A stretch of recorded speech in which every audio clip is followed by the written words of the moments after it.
ওম নমো ভগবতে রামকৃষ্ণায় নমো নমঃ। শ্রী শ্রী রামকৃষ্ণ কথামৃত শ্রীমকথিত প্রথম খণ্ডের আজ পঞ্চম পরিচ্ছেদ আমরা পাঠ করব। ভক্ত তনন্নয়া শক্য অহমেবং বিদোহর্জুন জ্ঞাতুং দ্রষ্টুং চ তথ্যেন প্রবেষ্টুং চ পরন্তপ। গীতা 11:54। ঈশ্বর দর্শন সাকার না নিরাকার।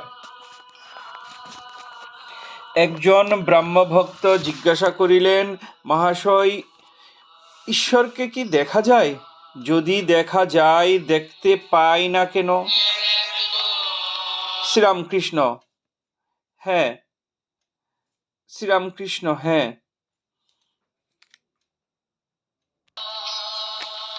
অবশ্য দেখা যায়।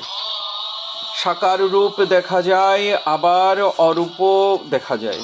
তা তোমায় বুঝাবো কেমন করে? ব্রহ্মভক্ত: কি উপায়ে দেখা যেতে পারে? শ্রীরামকৃষ্ণ: ব্যাকুল হয়ে তার জন্য কাঁদতে পারো। লোকে ছেলের জন্য, স্ত্রীর জন্য, টাকার জন্য এক ঘটি কাঁদে, কিন্তু ঈশ্বরের জন্য কে কাঁদছে? যতক্ষণ ছেলে চুষি নিয়ে ভুলে থাকে, মা রান্না বান্না বাড়ির কাজ সব করে। ছেলের যখন চুষি আর ভালো লাগে না, চুষি ফেলে চিৎকার করে কাঁদে, তখন মা ভাতের হাঁড়ি নামিয়ে দূর দূর করে এসে ছেলেকে কোলে লয়। ব্রহ্মভক্ত: মহাশয়, ঈশ্বরের স্বরূপ নিয়ে এত নানা মত কেন? কেউ বলে সাকার, কেউ বলে নিরাকার। আবার সাকারবাদীদের নিকট নানা রূপের কথা শুনতে পাই। এত গণ্ডগোল কেন? শ্রীরামকৃষ্ণ: যে ভক্ত যে রূপ দেখে, সে সেরূপ মনে করে। বাস্তবিক কোনো গণ্ডগোল নাই। তাকে কোনো রকমে যদি একবার লাভ করতে পারা যায়, তাহলে তিনি সব বুঝিয়ে দেন।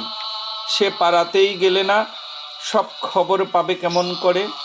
একটা গল্প শোনো। একজন বাজ্যে গেছিল। সে দেখলে যে গাছের উপর একটি জানোয়ার রয়েছে।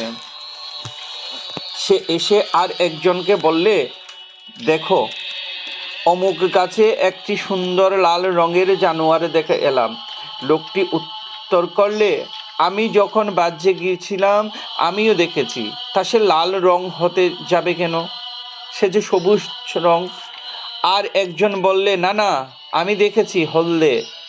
এই রূপ আরও কেউ কেউ বললে, না, জর্দা, বেগুনি, নীল ইত্যাদি। শেষে ঝগড়া।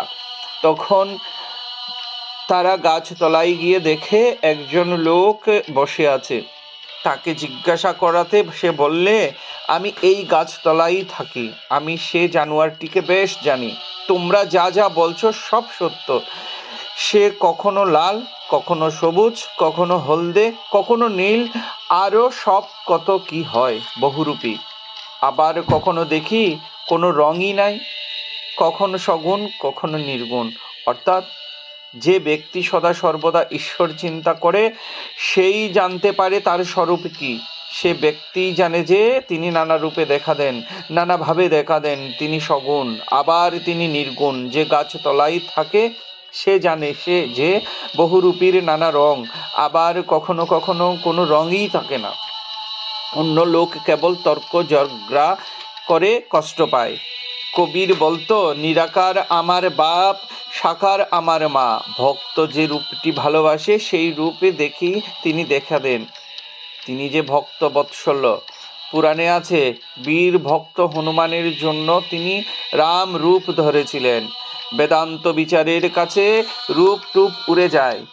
সে বিচারের শেষ সিদ্ধান্ত এই ব্রহ্ম সত্য, আর নানারূপ যুক্ত জগতে মিথ্যা।